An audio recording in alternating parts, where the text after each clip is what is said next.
ಆ ಹೆಣ್ಮಗಳು ನೀರು ತೊಗೊಂಬರ್ರಿ ಅಂದ್ಕೊಳ್ಳಿ, ನಾ ತರಂಗಿಲ್ಲ, ಮಠ ಸೇರ್ತೀನಿ ಅಂತ. ಹೌದಾ? ಭಾಳ ಖುಷಿ ಆಯ್ತು ನನಗೆ. ನೀವು ಯಾವಾಗ ಮಠ ಸೇರಿ ಮಹಾತ್ಮರಾಗ್ತೀರಿ ಅಂದ್ರೆ ಇದಕ್ಕಿನ ಸಂತೋಷ ಸುದ್ದಿ ಏನದ? ಹೋಗ್ರಲ್ಲ, ದಯಮಾಡಿಸ್ರಿ ಅನ್ನೋದಕ್ಕೆ ನೋಡು. ಮತ್ತ ನೋಡೋದೇನದ? ಹೋಗ್ರಿ. ನನಗೆ ಇದಕ್ಕಿಂತ ದೊಡ್ಡ ಭಾಗ್ಯ ಏನದ? ನನ್ನ ಗಂಡ ಮಹಾತ್ಮ ಆಗ್ತಾನ, ಶರಣ ಆಗ್ತಾನ, ಸಂತ ಆಗ್ತಾನಪ್ಪ ಅಂದ್ರೆ ನನ್ನಷ್ಟು ಸಂತೋಷ ಪಡೋರು ಯಾರು? ಹೋರಿ ಅಂತ ಕಳಿಸ್ಬಿಟ್ರು. ಆ ಸಂದರ್ಭದೊಳಗೆ ನಾವು ನಿಜವಾಗಿಯೂ ಮಠಕ್ಕೆ ಹೋಗಿಬಿಟ್ಟ. ಹೋಗಿದ ಕೂಡಲೇ ಸ್ವಾಮಿಗಳು ಗೊತ್ತಿತ್ತಲ್ಲ ವಿಷಯ, ಹಾಕಿ ಹೆಣ್ಮಗಳು ಮೊದಲೇ ಮಾತಾಡಿದಳು, ಗೊತ್ತಿತ್ತು. ಸ್ವಾಮಿಗಳು ಅವ ಬರ ದಾರಿಯಲ್ಲಿ ಕಾಯ್ಲಿಕ್ಕತ್ತಿದ್ರು. ಬರುವ ದಾರಿಯನ್ನು ಕಾಯ್ತಕ್ಕಂಥ ಸಂದರ್ಭದೊಳಗೆ ಬಂದೆಪ್ಪ, ಭಾಳ ಚಂದ ಆಯ್ತು. ಏನು ಬಂದ್ರಿ? ಗುರುಗಳೇ, ನಾನು ಮಠವನ್ನು ಸೇರ್ಲಿಕ್ಕೆ ಬಂದಿದ್ದೀನಿ. ನನಗೆ ಮನೆಯೊಳಗೆ ಸಾಕಾಗದ, ಸಂಸಾರ ಸಾಕಾಗದ, ಅದಕ್ಕೆ ನಿಮ್ಮ ಪಾದ ಸೇವೆ ಮಾಡಿಕೊಂಡು ಆರಾಮಾಗಿರ್ಬೇಕಂತ ಬಂದೀನಿ ಅಂದಾಗ, ಆಯ್ತಪ್ಪ, ನಾವು ಮಠದಾಗ ಒಬ್ಬರೇ ಇದ್ದೇವೆ, ಯಾರೂ ಇರಲಿಲ್ಲ ಮಠದಾಗ, ನಮ್ಮ ಸೇವೆ ಮಾಡೋರು ಇರಲಿಲ್ಲ. ನೀನು ಬಂದದ್ದು ಭಾಳ ಚಂದ ಆಯ್ತು ಅಂತ ತಿಳ್ಕೊಂಡು ಹೇಳಿದ ಮೇಲೆ, ಏನಿಲ್ಲಪ್ಪ, ನಮ್ಮ ಮಠದಾಗ ಏನು ಜಾಸ್ತಿ ಕೆಲಸ ಇಲ್ಲ. ಬೆಳಿಗ್ಗೆ ಒಂದು 4 ಕೊಡ ನೀರು ನನಗೋಸ್ಕರ, ನಾನೊಂದಿಷ್ಟು ಸ್ನಾನ ಮಾಡ್ಕೊಂಡು ಲಿಂಗ ಪೂಜೆ ಮಾಡ್ಕೊಳ್ಳೋಕೆ ಒಂದಿಷ್ಟು ನೀರು ಬೇಕು, ಅದಿಷ್ಟು ಸೇರಿ ತಂದು ಹಾಕಿದರೆ ಆಯ್ತು ಅಂತ. ಅವ ಮನೆಯಾಗ ನೀರು ತರ ಹತ್ತ ಬಂದು ಇದೇನು ಹೇಳಿದ್ರಲ್ಲ ಅನ್ನಂತ. ಆಟಕ್ಕೆ ಮುಗಿಲಿಲ್ರಿ. ನಂಬಲೇನು ಜಾಸ್ತಿ ಇಲ್ಲ, ದನಗಳು ಒಂದು 8-10 ನಮ್ಮ ಮಠದಾಗ ದನಗಳದಾವ, ಅವಕ್ಕೊಂದು 7-8 ಕೊಡ ನೀರು ಸೇರಿ ತಂದು ಹಾಕಿದ್ರೆ ಸಾಕು. ಯವ್ವ ಅಂತಂತಿದ್ರು. ಮನೆಗೆ ಆರಾಮಿದ್ದೆ, ಇದು ಯಾಕೆ ಬೇಕಾಗಿತ್ತು ನನಗೆ ಅಂತಂತ. ಅದಾದ್ಮೇಲೆ ಏನಾಯ್ತು ಅಂತಂದ್ರೆ, ಅವ್ರು ಅಂದ್ರಂತ ಹಿತ್ತಲದೊಳಗೆ ಒಂದಿಷ್ಟು ಗಿಡಗಳು ಹಚ್ಚಿವಿ. ಹಿತ್ತಲಿನೊಳಗೆ ಒಂದಿಷ್ಟು ಗಿಡಗಳು ಹಚ್ಚಿದ್ದೀವಿ. ಅವಕ್ಕೊಂದಿಷ್ಟು ಒಂದು 50-60 ಗಿಡಗಳದಾವ. ತೆಂಗಿನ ಗಿಡ, ನಿಂಬೆ ಹಣ್ಣಿನ ಗಿಡ, ಕರಿಬೇವಿನ ಗಿಡ. ಆ ಗಿಡಗಳಿಗೆ ಒಂದಿಷ್ಟು ನೀರು ಹಾಕಿದ್ರೆ ಸಾಕು. ಇಷ್ಟಾದ್ರೆ ಆಯ್ತು ನೋಡಪ್ಪ ಅಂದ ಕೂಡ ಅದ್ರ ಜೀವನದ ಎದಿನೇ ಹೊಡೆದಿಟ್ಟಂತ. ಯಾಕನ ಬಂದನು ಅಂತ ವಾಪಸ್ ಹೋಗ್ಬೇಕಂತನ ದಾರಿ ಇಲ್ಲ. ಇನ್ನು ಏನು ಮಾಡ್ಬೇಕಂತ ತಿಳ್ಕೊಂಡು ಉಳ್ಕೊಂಡು ಬಿಟ್ಟು ನಂತರ ಉಳ್ಕೊಂಡು ಗುರುಗಳು ಹೇಳಿದರು, ಅಷ್ಟಾದ್ಮೇಲೆ ಇನ್ನೇನು ಹೆಚ್ಚಿಗೆ ಮಾಡೋ ಅವಶ್ಯಕತೆ ಇಲ್ಲ, ಒಂದಿಷ್ಟು ಕಂತಿ ಭಿಕ್ಷಕ್ಕೆ ಹೋಗಿ ಬಂದ್ರೈತೆ ಊರೊಳಗೆ, ಬಂದು ಪ್ರಸಾದ ನಾನು ನೀನು ಉಂಡು ಆರಾಮಾಗಿರಾಮ, ಇನ್ನೇನದು ಜೀವನದಾಗ ಅಂದ ಕೂಡಲೇ ಆಯ್ತು ಅಂತ ತಿಳ್ಕೊಂಡು 1 ದಿನ 2 ದಿನ ಕೆಲಸ ಚಾಲು ಮಾಡಿಬಿಟ್ಟ. ದಿನಗಳು ಕಳಿಲಿಕ್ಕತ್ತವೋ ಅವನಿಗೆ ಭಾಳ ಬೇಸರ ಆಯ್ತು ರೀ. ಭಾಳ ಅಂದ್ರೆ ಭಾಳ ಬೇಸರ ಆಗಿ ಏನು ಮಾಡಿದ್ರು ಅಂತಂದ್ರೆ, ಈ ನೀರು ತರ್ಲಿಕ್ಕೆ ಹೋಗಿರ್ತಾರಲ್ಲ ಬಾವಿ ಮೇಲೆ, ಅವನೂ ನೀರು ತರ್ಲಿಕ್ಕೆ ಹೋದ, ಆಕಿನೂ ಬಂದಳಂತ ಅಲ್ಲಿಗೆ. ಇಬ್ಬರು ಅದೇ ಬಾವಿಯಲ್ಲಿಂತಾನೆ ನೀರು ಒಯ್ಬೇಕು. ನೀರು ಒಯ್ಯ ಮುಂದೆ ಆಕಿಗಂತಾನಂತ, ಏನಂತ, ಈಗ ಆಕಿನೇ ಮಾತಾಡಿಸ್ತಾಳಂತ ಇವ, ನಾ ಯಾಕೆ ಮಾತಾಡಿಸ್ಲಿ ಅಂತ ಅಕ್ಕಿ ಈಗ ಅಂದಂತ. ಈಗ ಅಂದ್ರೂ ನೋಡ್ಲಿಲ್ಲ ಅಕ್ಕಿ, ನೋಡ್ಲಾರ್ದಂಗಿದ್ದಳು. ಒಂದು ಸ್ವಲ್ಪ ನೀರು ಸೇದ್ಕೊಂಡು ನಿಂತ್ಕೊಂಡಂತ, ಬ್ಯಾಡ್ರಿ ನೀರು ಯಾಕೆ, ನಮ್ಗೆ ಯಾಕೆ ನೀವು ಸೇದ್ ಕೊಡ್ತೀರಿ, ನೀವು ನೀರು ಸೇದೋದು ಬೇಡ ಅಂತ.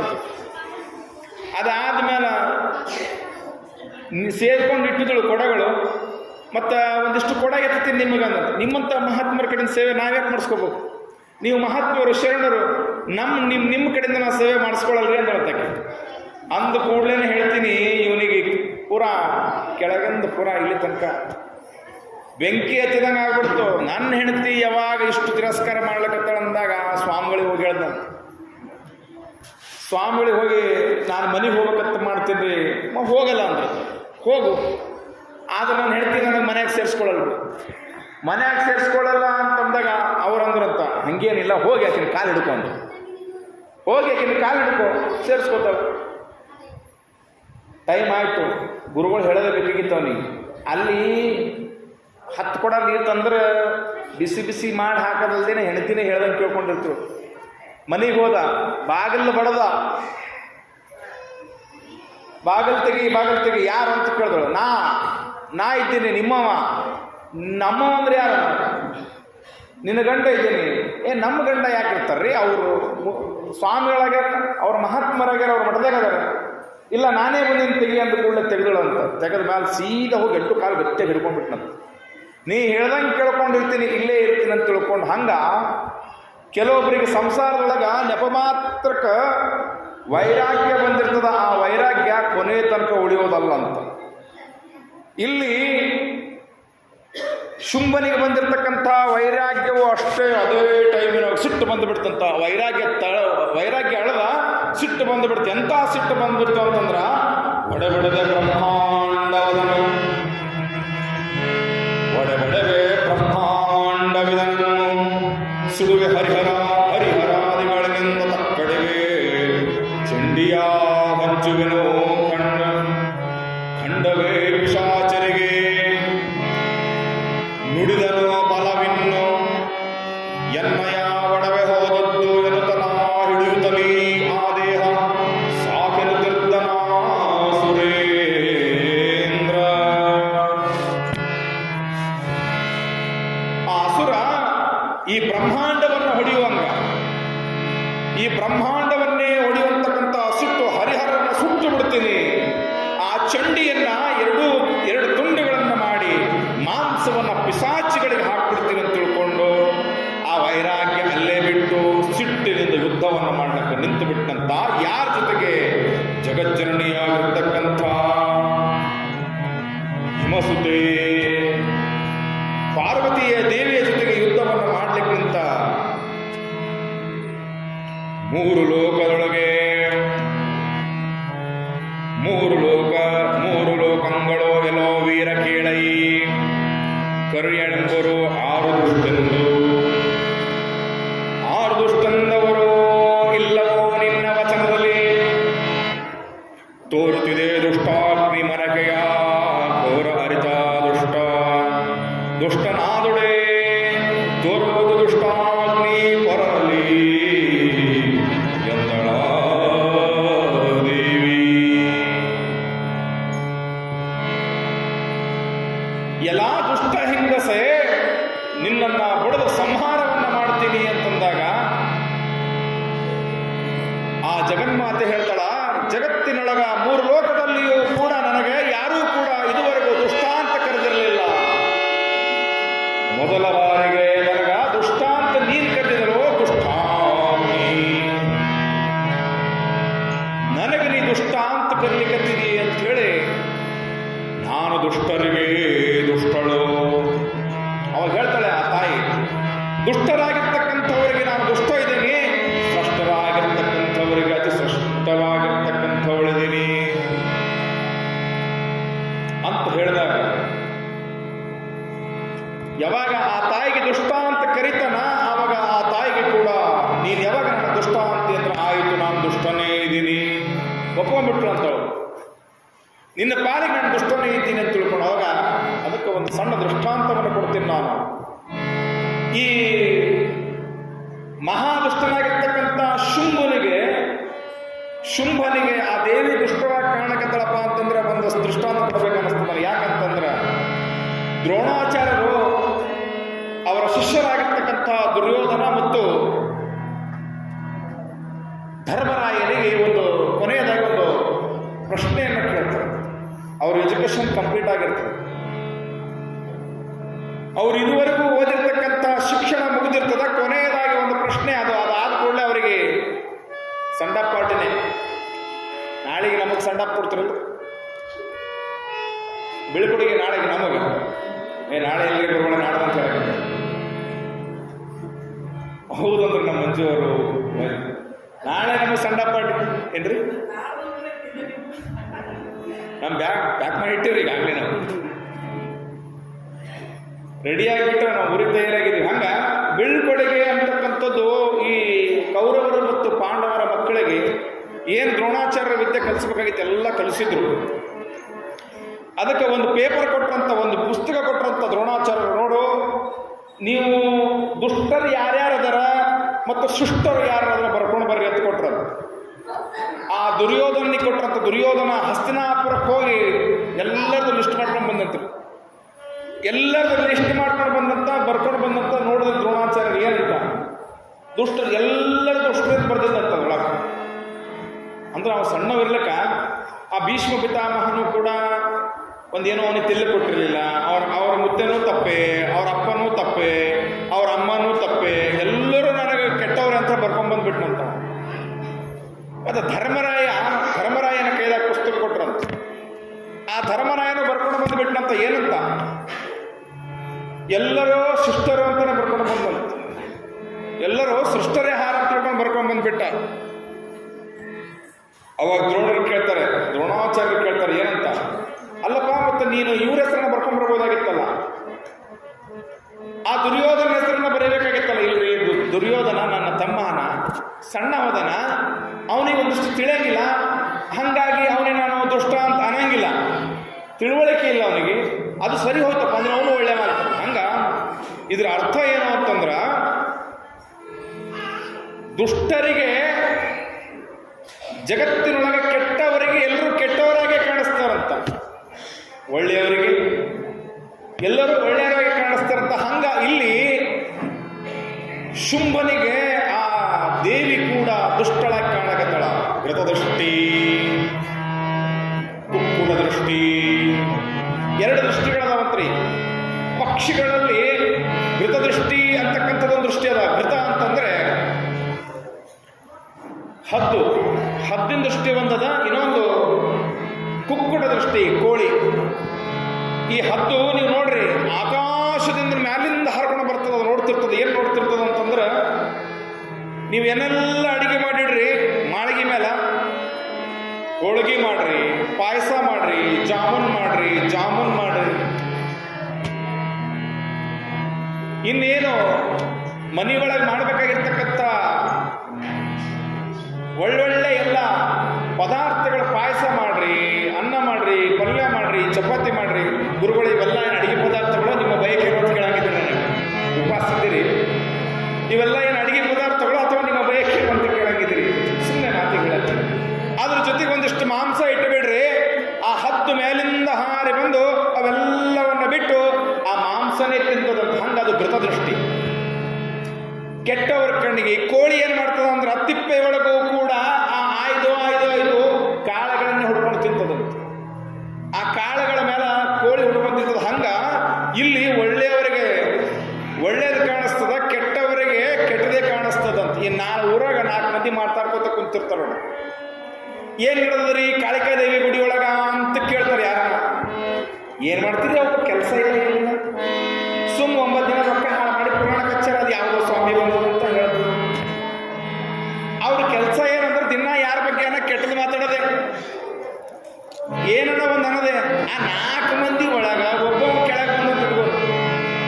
4 ಮಂದಿ ಮಾತಾಡ್ಕೊತ ಕುಂತಿರ್ತಾರ, ಒಬ್ಬ ಅಲ್ಲೇ ಕುಂತಿರ್ತಾನ. ಅವನು ಕೂಡ ಎದ್ದು ಬಂದಂದ್ರ ಇವನು ಅಂತವನೇ ಹಾನ, ಈ ಹೋದ್ನಲ್ಲ ಇವನು ಅಂತವನೇ ಅಂತ. ಹಂಗ ಕೆಲವರಿಗೆ ಕೆಟ್ಟವರಿಗೆ ಕೆಟ್ಟವ್ರು ಕಾಣಿಸ್ತಾರ, ಒಳ್ಳೆಯವರಿಗೆ ಘೃತದೃಷ್ಟಿ, ಕುಕ್ಕುಟ ದೃಷ್ಟಿ. ಈ ಅತ್ಯಂದ್ರೆ ಇರ್ತಾರ ನೋಡ್ರಿ, ಬಂದ್ರೆ ಮತ್ತೆ ಎಕ್ಕಡೆ ಸುತ್ತಿ ವಾಪಸ್ ಈ ಹೆಣ್ಮಕ್ಳ ಕಡೆ ಬರಲ್ಲಂದ್ರೆ ನಿಮಗೆ ತಿದ್ದದ ಕರಗಂಗಿಲ್ಲ ಗುರುಗಳಂತ ಕೇಳಂಗಿದ್ರು.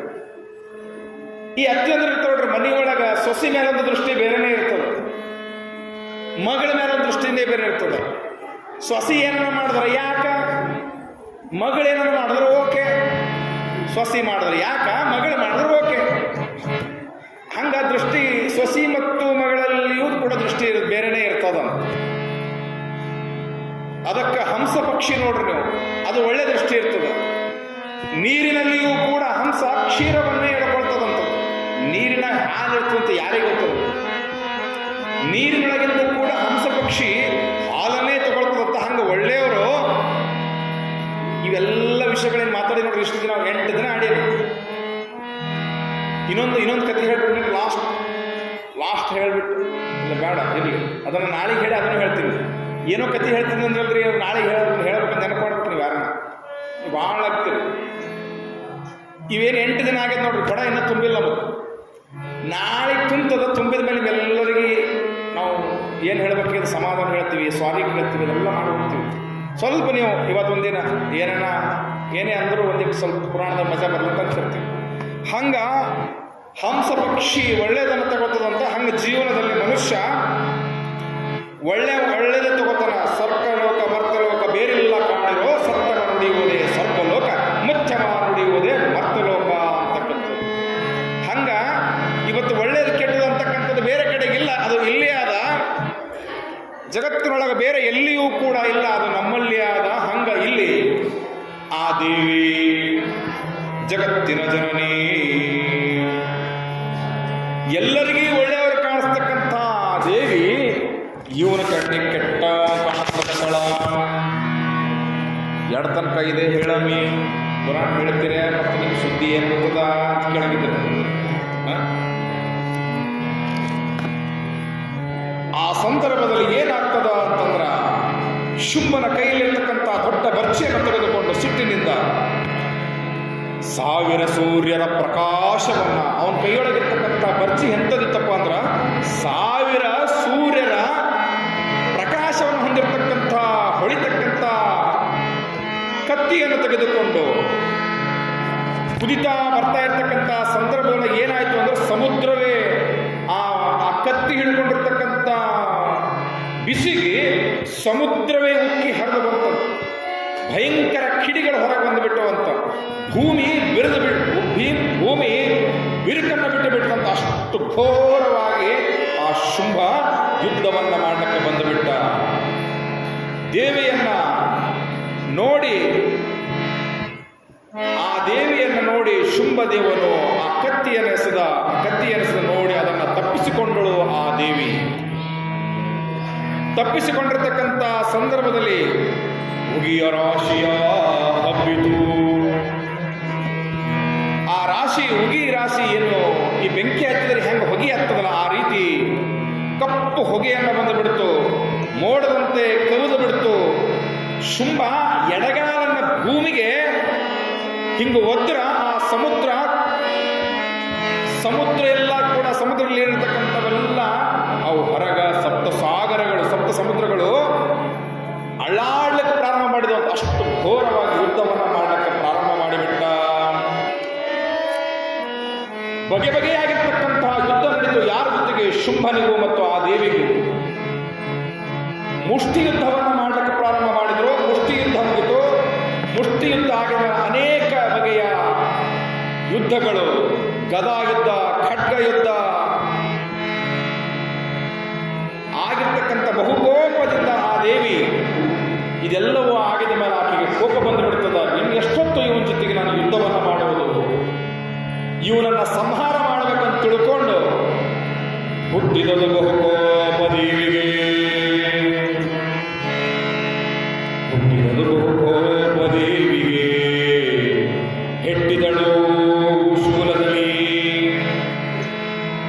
ಹೆಟ್ಟಿದಳು ಶೂಲದಲ್ಲಿ ಸಂಧಿಸಿ ನೆಟ್ಟನೆದೆಯನ ತಾಗುತ್ತಲೇ ನಾಟದ ಬೆನ್ನ ದುಷ್ಟದಾನವ ಕಣ್ಣ ಮುಚ್ಚುತ್ತ ಬಿಟ್ಟ ದೇಹ ಧರಣಿಯಲ್ಲಿ ಬಬ್ಬಿಟ್ಟಳೈ ಭಾರತಿಯು ಸಂತುಷ್ಟದಾದರೈ ಸುರರು. ಶ್ರೀರಾಜರಾಜೇಶ್ವರಿ ಮಾತಾ ಕೀ, ಶಾಂಭವಿ ಮಾತಾ ಕೀ, ಬಗಳಾಮುಖಿ ಮಾತಾ ಕೀ, ಜಗನ್ಮಾತಾ ಕಾಳಿಕಾ ಮಾತಾ ಕೀ. ಇದುವರೆಗೂ ಜಯ ಹೊಡೆದ ಮಹಾರಾಜ ಕೀ. ಅನೇಕ ಜನ ಆ ತಾಯಿ ಎಷ್ಟು ದಣಗಳನ್ನು ಗೊತ್ತಿಲ್ಲ. ಎಲ್ಲ ರಾಕ್ಷಸರಿಗೆ ನಾವೇ ಸಂಹಾರ ಮಾಡುವಷ್ಟು ನಮಗೆ ದಣಿವಾಯ್ತು. ಅಷ್ಟು ಹೈರಾಣದೇವ ನಾವು. ಆ ದೇವಿ ಸಂಹಾರ ಮಾಡಿದ್ರೆ ನಾವೇ ಸಂಹಾರ ಮಾಡಿದೇವಿ ಅನ್ನೋದು ನಮಗೆ. ಇಲ್ಲಿ ಆ ಶುಂಭನಿಗೆ ಸಂಹಾರವನ್ನು ಮಾಡಿದ್ದನ್ನು ನೋಡಿ ದೇವಾನುದೇವತೆಗಳು ಸಂತುಷ್ಟರಾಗಿಬಿಟ್ರಂತೆ. ಶುಂಭದೇವರ ವಿಚಾರವಾಗಿ ವೀರರೋಳು ಸತ್ತವರ ಸಂಖ್ಯೆ 3000 ಕ್ಷೋಣಿ. ಅವನ ಸೈನ್ಯ 3000 ಕ್ಷೋಣಿಯ ಸೈನ್ಯವನ್ನ ಕಡಿದು ಸಂಹಾರ ಮಾಡಿಬಿಟ್ಟಳು. ಶುಂಭನು ಯುದ್ಧದಲ್ಲಿ ಮಳೆಯಲು ನದಿ ಸಮುದ್ರ ದ್ವೀಪಗಳು ನಕ್ಷತ್ರಗಳು ಅದರ ಪರ್ವತಗಳು ಭೂಮಿ ಆಕಾಶ ಮೋಡಗಳು ಸಿದ್ಧವಾಗಿ ಕಣ್ಣೆದುರಿಗೆ ದೇವತೆಗಳ ಸಮೂಹ ಸಹಿತ ಸಂತೋಷ ಪ್ರೇಮದಿಂದ ದೇವಿಯನ್ನು ಸ್ತುತಿಸಿದರು. ಆ ದೇವಿಯನ್ನು ಸ್ತುತಿ ಮಾಡಿದ್ರು. ಯಾರ್ಯಾರು ಮಾಡಿದ್ರು? ಅನೇಕ ಸಮುದ್ರಗಳು, ದ್ವೀಪಗಳು, ನಕ್ಷತ್ರಗಳು, ತರತರದ ಪರ್ವತಗಳು, ಭೂಮಿ, ಆಕಾಶ, ಮೋಡಗಳು, ದೇವತೆಗಳು ಅತ್ಯಂತ ಪ್ರೇಮದಿಂದ ಸಂತೋಷದಿಂದ ಆ ದೇವಿಯನ್ನು ಸ್ತುತಿ ಮಾಡಿದರು. ಶ್ರೀಮತ್ ರಮಹಂಸ ಪರಿವಾರಕಾಚಾರ್ಯ ಶ್ರೀ ಚಿದಾನಂದ ಗುರುವಚರಣ ಪದ್ಮರಪೇ ಶ್ರೀ ಚಿದಾನಂದೂತ ಶಂಭುವದೋ ವದೋ ನಾಮ ಪಂಚ ದರ್ಶನ